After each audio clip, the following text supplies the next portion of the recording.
Hello, good morning, जोहार। मैं संजय और आप देख रहे हैं न्यूज़ झारखंड। चलिए जानते हैं आज की मुख्य 25 बड़ी खबरों को। पहली बड़ी खबर की बात करें तो मुख्यमंत्री आज गोड्डा में करेंगे 70 करोड़ की योजनाओं का उद्घाटन शिलान्यास। सूबे के मुख्यमंत्री हेमंत सोरेन सोमवार को जिले के बोआरीजोर प्रखंड अंतर्गत राजा भिट्ठा स्टेडियम में सरकारी कार्यक्रम में भाग लेंगे। यहां सीएम 1 घंटा रुकेंगे और करीब 70 करोड़ रुपए की योजनाओं का उद्घाटन शिलान्यास करेंगे। इसमें 34 करोड़ 83 लाख रुपए की योजनाओं का उद्घाटन सीएम के हाथों होगा। इसमें भवन प्रमंडल, भवन निगम, पेयजल एवं स्वच्छता विभाग, ग्रामीण विकास विशेष प्रमंडल आदि एजेंसियों की योजनाएं शामिल हैं। इसके अतिरिक्त मुख्यमंत्री की ओर से करीब 8 करोड़ 50 लाख रुपए की परिसंपत्ति और ऋण का भी वितरण लाभुकों के बीच किया जाएगा।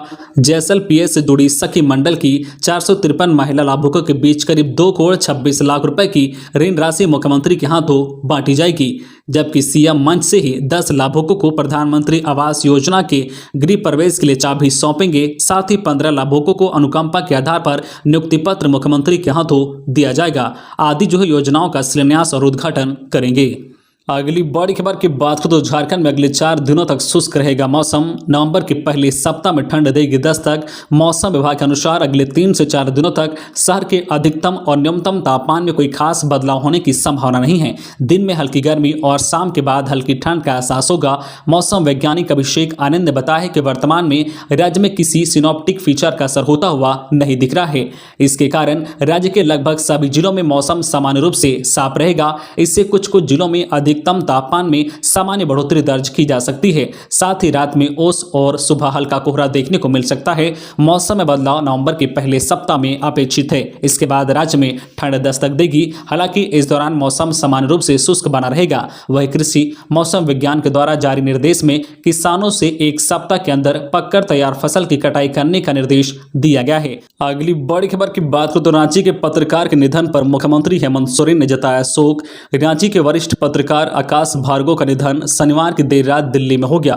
उनके निधन पर मुख्यमंत्री हेमंत सोरेन और मुख्यमंत्री के प्रेस सलाहकार अभिषेक प्रसाद ने शोक जताया है। पत्रकार आकाश को लीवर से जुड़ी समस्या थी, जिसके कारण उनका इलाज दिल्ली में चल रहा था। उनके इलाज के लिए मुख्यमंत्री ने भार्गव के परिजनों को आर्थिक सहायता भी दी थी। मुख्यमंत्री ने ईश्वर से दिवंगत आत्मा की शांति और शोकाकुल परिजनों को इस दुख की घड़ी को सहन करने की शक्ति देने की प्रार्थना की है। इसके अलावा रांची प्रेस क्लब के अध्यक्ष राजेश सिंह, सचिव अखिलेश सिंह सहित पुलिस व प्रशासनिक अधिकारियों, नेताओं और पत्रकारों ने भी शोक जताया है। अगली बड़ी खबर की बात करें तो गांव-गांव जाकर आदिवासियों के लिए काम करेंगे बीजेपी वर्कर्स। एसटी मोर्चा के निर्देश। बीजेपी अनुसूचित जनजाति मोर्चा की कार्य समिति की 2 दिवसीय बैठक रविवार को संपन्न हुआ। इस बैठक में पार्टी के संगठन महामंत्री बीएल संतोष ने जनप्रतिनिधियों से कहा है कि वे फोटो सेशन से ज्यादा समाज के कार्यों पर ध्यान दें। बैठक में यह निर्णय लिया गया है कि पार्टी के कार्यकर्ता गाँव-गाँव जाकर योजनाओं का लाभ आदिवासी समुदाय के लोगों को दिलाएंगे। रांची में आयोजित बीजेपी एसटी मोर्चा की कार्य समिति की बैठक में देश भर से 147 नेता उपस्थित हुए थे। इसमें 23 सांसद और मंत्री थे। बैठक में महत्वपूर्ण विषयों पर चर्चा हुई। कार्य समिति का उद्घाटन जहां केंद्रीय मंत्री अर्जुन मुंडा ने किया, वहीं इसका समापन राष्ट्रीय महामंत्री बीएल संतोष ने किया। अगली बड़ी खबर की बात करें तो चतरा में जेजेएमपी के 2 उग्रवादी गिरफ्तार। राजधार साइडिंग में आगजनी में थे शामिल। जेजेएमपी उग्रवादी संगठन के 2 सदस्यों को चतरा की पिपरवार पुलिस ने गिरफ्तार किया है। साल 2017 में राजधार साइडिंग में आगजनी की घटना में ये दोनों शामिल थे। टंडवा एसडीपीओ शंभू सिंह व पिपरवार थाना प्रभारी गोविंद कुमार ने प्रेस वार्ता कर यह जानकारी दी है। पिपरवार पुलिस ने गुप्त सूचना के आधार पर जेजेएमपी संगठन के 2 उग्रवादियों को गिरफ्तार किया है। गिरफ्तार उग्रवादियों में शंकर गुप्ता पिता खेदन साव और तबारक मियां पिता रफीक मियां दोनों बड़गांव थाना टंडवा के निवासी हैं। अगली बड़ी खबर की बात करें तो 23 जनवरी को होगा नेतरहाट विद्यालय प्रवेश परीक्षा।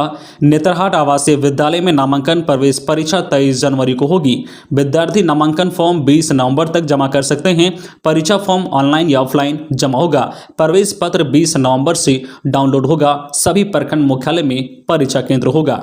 खबरों में आगे बढ़ने से पहले आपसे रिक्वेस्ट है कि अगर आप चैनल को सब्सक्राइब नहीं किए हैं तो प्लीज चैनल को सब्सक्राइब करके बेल आइकन प्रेस कर दे, जिससे आपको झारखंड की हर छोटी बड़ी खबर का अपडेट आप तक पहुंचता रहे। चलिए बढ़ते हैं खबरों की ओर। अगली बड़ी खबर की बात करें तो रिसालदार बाबा की दरगाह पर पहुंचे सीएम हेमंत सोरेन ने की चादर पोशी, झारखंड में सुख समृद्धि की मांगी दुआएं। झारखंड के मुख्यमंत्री हेमंत सोरेन कल रविवार को उर्स मुबारक मौके पर रांची के डोरंडा स्थित हजरत कुतुबुद्दीन रिसालदार साहब बाबा की दरगाह पर चादर पोशी की। मुख्यमंत्री ने चादर पोशी करते हुए राज्य में सुख समृद्धि शांति एवं उन्नति के लिए दुआएं मांगी। इस मौके पर सीएम हेमंत सोरेन ने कहा कि हजरत कुतुबुद्दीन रिसालदार साहब बाबा की दरगाह पर लोग अपने दुख और सुख दोनों घड़ी में पहुंचते हैं। रिसालदार बाबा के यहाँ लोग अपनी मुरादें लेकर आते हैं और बाबा के आशीर्वाद से उनकी सभी दुआएं पूरी होती है। अगली बड़ी खबर की बात करें तो रांची में बीच चौराहे पर ट्रैफिक पुलिस को कुचला, धक्का मारकर भाग रहा था पिकअप ड्राइवर, जवान आया आगे तो रौंदते हुए निकल गया। 1 किलोमीटर दूर खदेड़ कर पकड़ी पुलिस।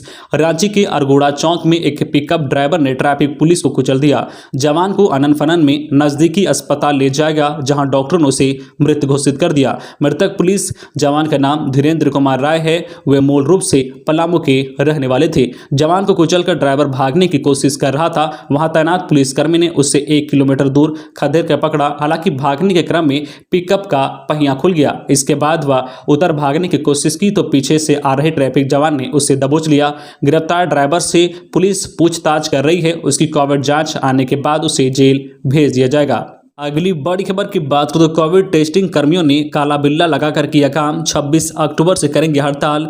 कोरोना संक्रमित मरीजों की संख्या बढ़ने के बाद स्वास्थ्य विभाग की चुनौतियां बढ़ गई है। दूसरे प्रदेशों से रांची आने वाले लोगों की जांच और उनका कॉन्ट्रैक्ट ट्रेसिंग करने की बात कही जा रही है, लेकिन कोरोना जांच करने वाले कर्मचारियों को बकाया वेतन का भुगतान नहीं होने की वजह से उन्होंने 26 अक्टूबर से हड़ताल पर जाने की घोषणा की है। कोविड टेस्टिंग बूथ पर मौजूद उज्ज्वला तिग्गा ने कहा कि यदि हम लोग को पैसे का भुगतान नहीं होता है तो मजबूरन 26 अक्टूबर से हड़ताल पर जाना होगा। अगली बड़ी खबर की बात करें तो अब 20 नवंबर से होगी यूजीसी नेट की परीक्षा। एनटीए ने जारी किया helpline number. National testing agency NTA ने विश्वविद्यालय में असिस्टेंट प्रोफेसर और जूनियर रिसर्च फेलोशिप के लिए यूजीसी नेट राष्ट्रीय पात्रता परीक्षा 20 नवंबर से 5 दिसंबर तक लेने का निर्णय लिया है। 4 बार तिथि बदलने के बाद इस बार फाइनल तिथि की घोषणा की गई है। परीक्षा 20, 21, 22, 24, 25, 26, 29 और 30 नवंबर और 1, 3, 4 तथा 5 दिसंबर को होगी। दिसंबर 2020 और जून 2021 की परीक्षा एक साथ ली जा रही है। परीक्षा का विस्तृत कार्यक्रम शीघ्र ही जारी हो गया। अभ्यर्थी किसी प्रकार की जानकारी एनटीए की वेबसाइट www.nta.ac.in पर जाके ले सकते हैं। इसके अलावा एनटीए ने हेल्पलाइन नंबर भी 01140759000 जारी किया है। अगली बड़ी खबर की बात को तो मन की बात में बोले पीएम मोदी। झारखंड के बिरसा मुंडा के आंदोलन से डरने लगी थी ब्रिटिश हुकूमत। प्रधानमंत्री नरेंद्र मोदी कल मन की बात में झारखंड की धरती आबा भगवान बिरसा मुंडा का जिक्र किया। उन्होंने कहा कि वीर योद्धा बिरसा मुंडा ने आंदोलन के जरिए ब्रिटिश शासन की जड़ें हिला दी थी। वे प्राकृतिक प्रेमी थे, उनसे काफी कुछ सीखा जा सकता है। उनके आंदोलन से अंग्रेज डरने लगे थे। बिरसा मुंडा अंग्रेजों के खिलाफ आंदोलन कर अपने क्षेत्र की रक्षा कर रहे थे। पीएम नरेंद्र मोदी ने इस दौरान झारखंड के रांची जिले के नगड़ी प्रखंड के नयासराय में स्वच्छता की सराहना की। प्रधानमंत्री नरेंद्र मोदी ने रेडियो कार्यक्रम मन की बात के जरिए देश के लोगों को संबोधित किया। पीएम मोदी ने अपने संबोधन में कहा कि 100 करोड़ वैक्सीनेशन का आंकड़ा छू देश के लिए बहुत बड़ी उपलब्धि है। अगली बड़ी खबर की बात करें तो कर्मचारी महासंघ ने बकाया भुगतान की मांग सीएम से की। झारखंड राज्य अराजपत्रित कर्मचारी महासंघ ने राज्य कर्मियों का जुलाई का बकाया महंगाई भत्ता और पेंशनर को बकाया महंगाई राहत भत्ता भुगतान करने की मांग मुख्यमंत्री से की है। महासंघ ने मुख्यमंत्री को लिखे पत्र में कहा है कि कर्मियों को दीपावली से पहले राहत दी जानी चाहिए, जिससे कि उन्हें महंगाई से राहत मिल सके।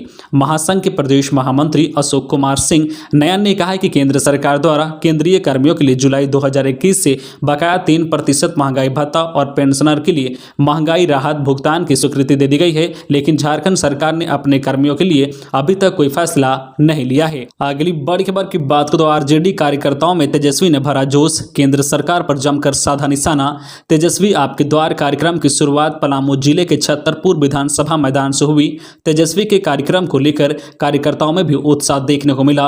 उन्होंने कहा कि बिहार विधानसभा उपचुनाव में व्यस्त होने के बावजूद छतरपुर आया हूं। तेजस्वी ने कहा कि आरजेडी को झारखंड में और मजबूत बनाना है। तेजस्वी ने छतरपुर हाई स्कूल मैदान में बने मंच से केंद्र सरकार पर जमकर निशाना साधा है। उन्होंने कहा है कि जब से झारखंड में हेमंत सोरेन की अगुवाई में सरकार बनी है तब से केंद्र सरकार इस राज्य के साथ सौतेला व्यवहार अपना रही है। केंद्र ने राज्य को पैसा देना ही बंद कर दिया है। उन्होंने केंद्र पर निशाना साधते हुए कहा है कि भाजपा वाले इस प्रदेश के साथ ऐसा व्यवहार कर रहे हैं जैसे यह किसी दूसरे देश का हिस्सा है। छतरपुर हाई स्कूल मैदान में सदस्यता अभियान की शुरुआत हुई है। राजद ने झारखंड में 10 लाख सक्रिय सदस्य बनाने का लक्ष्य रखा है। अगली बड़ी खबर की बात करें तो पंचायत चुनाव 39,330 पद SC, ST और OBC के लिए आरक्षित। झारखंड के 4,345 पंचायतों में कुल 63,701 पदों के लिए त्रिस्तरीय चुनाव होना है। इसमें 39,330 पंचायतों को SC, ST और OBC के लिए आरक्षित किया गया है। पंचायतों में अनुसूचित जनजाति के लिए सबसे अधिक 21,283 पद आरक्षित किया गया है। वहीं अन्य पिछड़ा वर्ग के लिए 8,063 और अनुसूचित जाति के लिए 7,216 पद रिजर्व किए गए हैं। पंचायतों में अनारक्षित पदों की कुल संख्या 25,725 होगी। राज्य निर्वाचन आयोग ने पंचायतों के विभिन्न पदों पर आरक्षण से संबंधित सूचना सार्वजनिक कर दी है। अगली बड़ी खबर की बात करें तो पाठ्यक्रम में बदलाव की तैयारी। 9वीं से 12वीं में झारखंड से जुड़े अध्याय भी होंगे शामिल। नई शिक्षा नीति के अनुरूप राज्य में कक्षा 1 से 12 तक के पाठ्यक्रम में बदलाव किया जाएगा। स्कूली शिक्षा एवं साक्षरता विभाग ने इसकी तैयारी शुरू कर दी है। शैक्षणिक सत्र 2023-24 से नए पाठ्यक्रम के आधार पर पढ़ाई होगी। राज्य में फिलहाल कक्षा 1 से 8 तक के पाठ्यक्रम में झारखंड से जुड़े विषयों को शामिल किया गया है। वहीं कक्षा 9 से 12 तक की कक्षाओं में NCERT की किताब के आधार पर पढ़ाई होती है। नई शिक्षा नीति के तहत सामाजिक अध्ययन व कुछ अन्य विषयों में झारखंड से जुड़े विषयों को शामिल किया जाएगा। इसकी प्रक्रिया शुरू कर दी गई है। अगली बड़ी खबर की बात करें तो रांची के मोराबादी मैदान में लगने लगी पटाखा दुकान। दिवाली को लेकर मोराबादी मैदान में पटाखे की दुकान लगने लगी है। रविवार तक 7 दुकान लग चुकी थी। पटाखा विक्रेताओं के अनुसार उन्हें जिला प्रशासन की ओर से लाइसेंस मिला है और मोराबादी मैदान में दुकान लगाने की अनुमति दी गई है। मोराबादी मैदान को पटाखों की बिक्री का क्लस्टर बनाया गया है। दुकानदारों का कहना है कि अभी जिला प्रशासन की ओर से निर्धारित मापदंडों का पालन कर रहे हैं। सोशल डिस्टेंसिंग का पालन किया जाएगा। हालांकि अभी खरीदार कम आ रहे हैं। दुकानों में आग से निपटने के इंतजाम भी किए गए हैं। 1-2 दिनों में यहां दुकानों की संख्या और बढ़ जाएगी। दुकानदारों के अनुसार कोरोना संक्रमण के कारण इस बार बाजार में पटाखों के नए आइटम नहीं आए हैं। अगली बड़ी खबर की बात करें तो मेडिकल कॉलेज में कल से शुरू हुई मलेरिया व डेंगू की जांच। धनबाद शहीद निर्मल महतो मेमोरियल कॉलेज एंड अस्पताल में मलेरिया और डेंगू की जांच शुरू हो गई है। स्वास्थ्य विभाग की टीम ने रविवार को अस्पताल का निरीक्षण करके जांच व्यवस्था शुरू कराई। अगली बड़ी खबर की बात करें तो केरल को 10-0 से हरा क्वार्टर फाइनल में पहुंची झारखंड टीम। राष्ट्रीय जूनियर महिला हॉकी प्रतियोगिता के 5वें दिन रविवार को झारखंड ने केरल टीम को 10-0 से पराजित कर दिया है। इसी के साथ झारखंड की टीम क्वार्टर फाइनल में प्रवेश कर गई है। झारखंड की ओर से रंजनी व महिमा टेटे ने हैट्रिक गोल की है। जहां रजनी ने 10वें, 37वें व 35वें मिनट में गोल की, वहीं महिमा टेटे ने 29वें, 38वें व 46वें मिनट में गोल की। अमृता मिच ने 47वें, एलिन डुंगडुंग ने 11वें व दीपिका ने 3रे और 41वें मिनट में गोल कर स्कोर 10 तक पहुंचा दिया। दूसरी ओर केरल टीम आखिरी क्षण तक एक गोल करने के लिए तरसती रही। इससे पूर्व सुबह में SP डॉक्टर समित अब्रेज ने खिलाड़ियों से परिचय प्राप्त कर मैच शुभारंभ कराया। अगली बड़ी खबर की बात करें तो अवैध शराब कारोबार के अंतर्राज्यीय नेटवर्क का खुलासा, 2 तस्कर गिरफ्तार। चतरा पुलिस ने अवैध शराब कारोबार के अंतर्राज्यीय नेटवर्क का खुलासा किया है।